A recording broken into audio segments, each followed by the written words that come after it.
relaxed my shoulders and in the calmest voice I could muster replied, "That's just a rumor bored shifter brats have been spreading about me.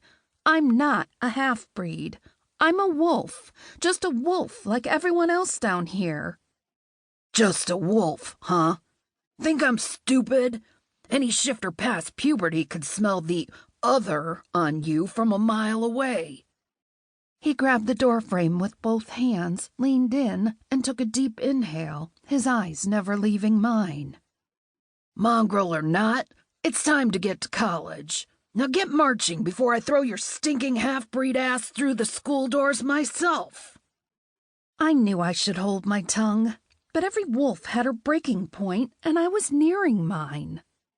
Seriously, pal? Beta or not, you've got to be sick of all this by now. We're all slaves down here, forced to live our lives for the benefit of people we will never even meet.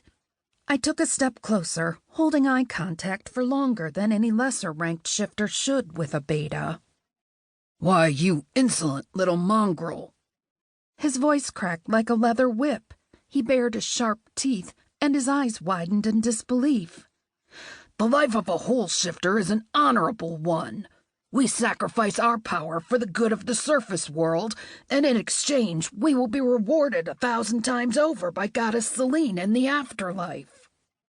I'd heard this 1,000 times before. If I heard it just once more, I was going to scream. Do you really want to know what I hate about living underground with this so-called pack of mine? It's that I couldn't leave if I wanted to. Nobody is allowed to leave the hole, not ever.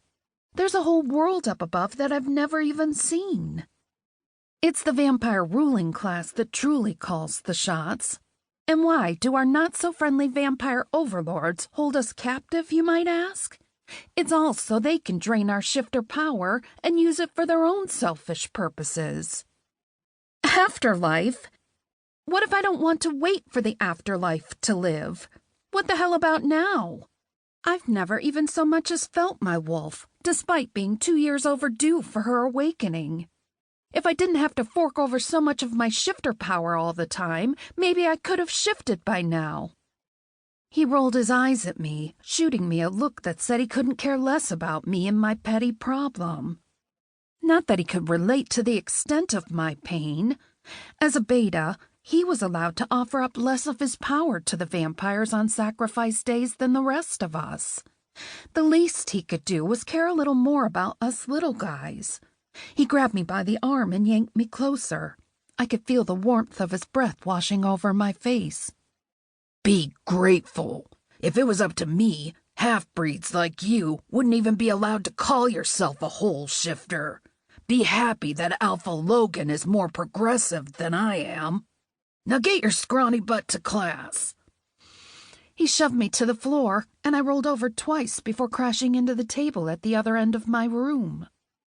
My mother's picture frame flew from the table and shattered on the floor, sending glass fragments flying everywhere. My heart stood still in my chest as I watched the only photo I had of my mother lay on the dirt floor. I brushed away the glass, not caring if I got cut, and picked up my mother's picture, resting it safely on the table. What the hell is your problem anyway? How dare you barge into my room and attack me? This dirt hole you call a room belongs to Alpha Logan, just like you do, mongrel. He entered my room and charged over to me before fisting his filthy hands in my hair and dragging me towards the door. I struggled in his grip, and he halted the moment his eyes landed on my mother's picture on the table. Ah, yes, I remember that one. Her half-breed stink was so foul an ocean couldn't wash it away. The day she came to the hole, pregnant to bursting, who would have known she'd give birth to such an annoying brat like you? Well, I guess if the bitch is fucked up, the pup would have to be too. Don't you talk about my mother that way, you asshole! She was twice the wolf you will ever be. I yanked his hand out of my hair and balled my fist, readying to strike him. Asshole! You dare refer to your beta in such a manner? I'm glad you're half-breed.